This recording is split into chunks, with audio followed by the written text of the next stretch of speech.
Hello and welcome to SGPN's The Daily Dog. I'm your host, Britton Hess. I'm here with my favorite Underdog Fantasy Pick and Plays for Tuesday, June 3rd, 2025. If you're new to Underdog Fantasy, sign up for promo code DailyDog, DAILYDOG at UnderdogFantasy.com or on the Underdog Fantasy app.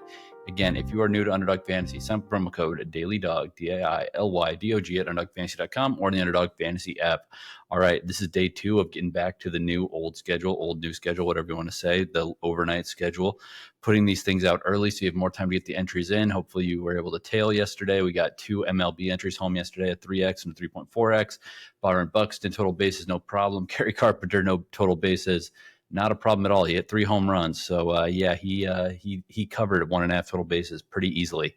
Luis Ariz, higher than 1.5 total bases, hit a double. Love that. Jesus Sanchez, higher than 1.5 total bases. He hit a double and a single, and I think another single. So, good for Jesus Sanchez yesterday. Dong squad, we had 2 Dong squads. They both went 1 out of 3, which is unfortunate because we went 2 out of 6 basically with our overall home run picks. Kerry Carpenter, obviously, that one worked out.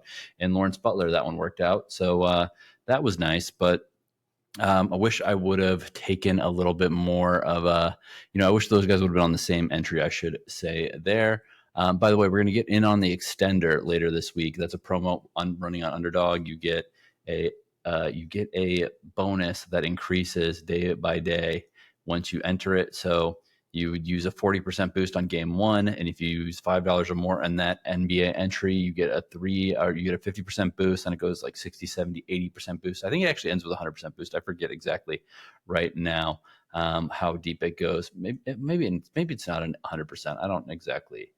Yeah, no, it is 100%. If it gets to a game, if it gets to game 7, you get 100% boost, which means you're basically doubling your profits there. So that is definitely worth the squeeze. But let's talk about the entries we got going today in Major League Baseball. Going to start out with our guy, Manny. No, that was yesterday. I'm going to go to today's script. Today, we're going to go with Zach Neto, higher than 1.5 total bases. Zach Neto was obviously an awesome player. I was talking to some friends about this. I think that Zach Neto is so underrated. It's insane. He is one of the guys that, not one of those. He's just a guy that is not really, he doesn't get much hype because he's on the Angels, and the Angels are terrible. And there's a guy on that team named Mike Trout, who I jokingly call Mike Fraud, who everyone wants to talk about. But Zach Neto is an awesome leadoff batter, a good shortstop, but power, speed, contact, everything you want. And he's still a young player. This guy is a high draft pick who's still developing. So I'm going to be riding Zach Neto again here, higher than 1.5 total bases against Brian Bayo, and the Red Sox. And then I'm going to go back with Byron Buxton against the Athletics in another good weather game for hitting is what we're expecting later this evening. And we're also going to get, he gets to face against the pitchers for the Athletics and their bullpen, which is always a beautiful time. So give me Byron Buxton higher than 8.5 fantasy points with Zach Neto higher than 1.5 total bases. That's a 3.3x multiplier. MLB entry number 2, we're going to keep on going with the hot hand. We're going to go with Kerry Carpenter higher than 1.5 total bases. Probably not going to hit 3 home runs in back-to-back games. That'd be pretty cool if he did, but I don't think that's going to happen. I don't think he's going to struggle, though, to get on base and get hits against the White Sox starters and this White Sox pen once again. Again, it didn't matter who they put out there. Kerry Carpenter was finding a way to get the ball over the fence. We don't need it over the fence. We just need a double or more. And this is against Shane Smith is the starter here. So righty versus lefty matchup. We love to see that with Kerry Carpenter. Again, he's not going to have the same game he did yesterday, but I don't think that's going to matter. I think that he's going to be just fine in here, higher than 1.5 total bases, Kerry Carpenter. And then a man who's had a day off, we're going to go with Kyle Tucker and the Cubs. Kyle Tucker of the Cubs, higher than 1.5 total bases. I'm obviously a Tucker fan. I thought that it was crazy that he was able to get out of Houston. They let him go. They didn't want to pay him for whatever reason. He's obviously playing well for the Cubs here. They're going to play against the Nationals. It's going to be 80+ degrees up in D.C. Against Trevor Williams. I think he's going to be just fine in that matchup. So give me Kyle Tucker higher than 1.5 total bases with Kerry Carpenter higher than 1.5 total bases, 3.42x multiplier. MLB entry number 3, we're going to go with Fernando Tatis higher than 1.5 total bases, one of the later night games in San Francisco against Logan Roop and this Giants team. Tatis, I think, had 1 hit yesterday. I think that he's going to pick that up. Logan Webb pitched very well against this Giants team. Kind of crazy considering The fact that, they had hit him extremely well. Last year, this team raked against him, and Logan Webb showed up and threw a shutout, except they still lost. They lost 1-0 in the 10th inning. So terrible times if you are a Giants backer or if you were Logan Webb, because he pitched an absolute gem. At least results-wise, he didn't let any runs through, which is what you're looking to do out there. But I think Tatis is going to do fine against Logan Webb or Logan Roop. So give me Fernando Tatis higher than 1.5 total bases. Then I'm going to go with my man Lawrence Butler higher than 1.5 hits, runs, and RBIs against Pablo Lopez and the Twins. Lopez is a very good pitcher. But man, Lawrence Butler, he's starting to warm up a little bit back at the top of the lineup. I think that Lawrence Butler is an absolute threat to hit home runs, obviously, and get on base and score runs and drive guys in. So give me Lawrence Butler as he starts to hit up. So Tatis higher than 1.5 total bases, Butler higher than 1.5 hits, runs, and RBIs, 3.21x multiplier, another bonus multiplier there.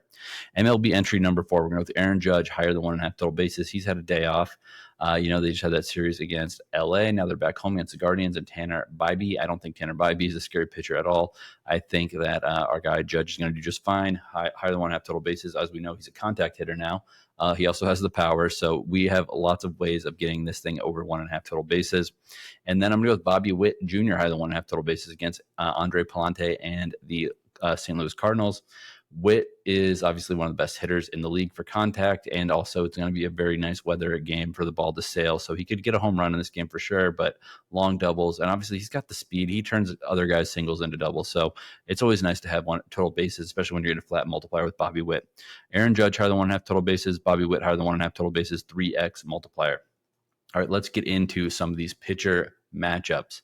We're going to go with Freddy Peralta, Hunter Greene, lower than 0.5 first inning runs allowed. Yesterday, the Reds did get 2 runs in the first inning. That's the only runs they scored in the whole game. They lost 3-2 against the Brewers.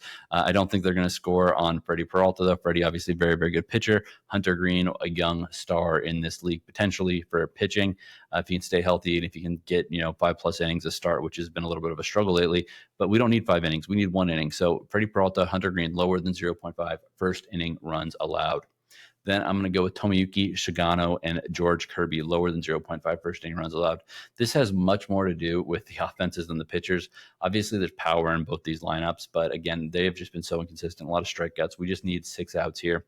Sugano has been fine. He's developing. I think he's getting better over the course of the year. He's not Yoshinobu Yamamoto quite yet. I don't know if he ever will be, but 3.23 ERA, and he's had to work to get that thing down to 3.23. He had some bad starts last game. He did allow 3 earned. Prior to that, only allowed 2. And basically, in 3 of his last 5 starts, he's allowed 2 or less runs. So I like where Sugano's heading. George Kirby, again, it's been a terrible, terrible start for George Kirby this year. He's allowed 11 runs in 8.2 innings pitched so far this season. But this Orioles offense, man, they're pretty bad. So give me Kirby to get his final good first inning, or finally have a good start here. I don't even know if it's going to be a good start. We just need 3 outs, my man. 2.58x multiplier on that one. Pitchers entry number 2, Tyler Mahle plus Drew Rasmussen, lower than 0.5 first inning runs allowed. Tyler Mahle's obviously had an excellent year. Drew Rasmussen is kind of a, he's a fine pitcher. I'm not gonna, put him in Cooperstown or anything anytime soon. But I definitely do think that they will be able to get out of this first inning. So lower than 0.5 first inning runs allowed there. Sorry, I'm just laughing. My cat is trying to steal my water. And then I'm going to go with Michael Lawrence and Andre Palante, higher than 0.5 first inning runs allowed. You heard me talk about the weather in St. Louis. It's going to be hitter friendly. I think that there's going to be a dong in the first inning in that game. Not sure who's going to do it, but that's a 3x multiplier with Mahle, Rasmussen, no first inning runs. Lawrence and Palante, yes, a first inning run allowed. Lotto entry number 1. I got 2 Lotto entries today. Jesus Sanchez higher than 2.5 total bases. The guy's hot. I'm not going to fade him. Shane Smith higher than 3.5 earned runs allowed against this Tigers potent offense. Luis Arraez higher than 2.5 total bases. Again, a double and a single. That's what we need here. 26.43x if it goes 3 for 3. I recommend flexing at 13.21x if it goes 3 out of 3. 2.99x if it goes 2 out of 3 on the flex. Lotto entry number 2. We're going to go with Bowden Francis higher than 2.5 earned runs allowed. Carlos Rodon, higher than 2.5 earned runs allowed. Ellie De La Cruz, higher than 0.5 stolen bases, 12.2x. If it goes 3 for 3, flex it 6.1x or 1.8x if it goes 2 out of 3. That is how you make money on those flexes on the longer shots. Dong squad. I got 2 Dong squads. I got a lot today. I had a lot of NBA, a lot of games, so I got a lot, or MLB, so I got a lot of stuff going on. Wilson Contreras, higher than 0.5 home runs. Pete Crow Armstrong, higher than 0.5 home runs. Jesus Sanchez, higher than 0.5 home runs. 91.24x or 45.62x/6.52x if it goes 2 out of 3. Dong squad number 2, we're going to go with Brent Rooker, higher than 0.5 home runs. Rafael Devers, higher than 0.5 home runs. Shohei Ohtani, higher than 0.5 home runs. 67.66x or 33.83x/7.88x if it goes 2 out of 3.